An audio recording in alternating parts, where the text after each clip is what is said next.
Hi guys! Bali magluto tayo ng lugaw dahil umaga at nagki-crave po yung kasama ko.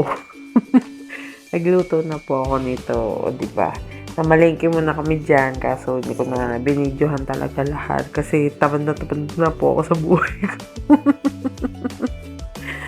Bali, syempre, ano muna, gisa nyo muna yung luya, sibuyas, tas bawang. Pero syempre, hugasan nyo muna yung bigas before nyan. Tapos yung itlog, habang nagagayat talaga yun, no? Tagalog. Naghihiwa nga kayo.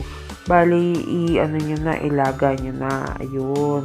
Tapos, yan, pagkagisa nyo, ilagay nyo na yung manok, tapos lagyan nyo na ng patis. Yan yung way ko ha. Ewan ko lang sa inyo or sa iba. Tapos, pag okay na yung manok, ilagay nyo na yung hinugasan nyo malagkit or yung natirang kanin, pwede naman.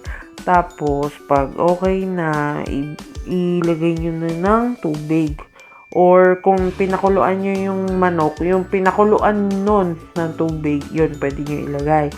Tapos, pakuluan nyo lang, lagyan nyo lang ng mga seasonings. Yan, katulad nyo, magic sarap, chicken cubes, or bahala na kayo, paminta, patis ulit, yung mga ganun. Kayo na magtimpla sa lugaw nyo. Ayun lang guys, bye, kain!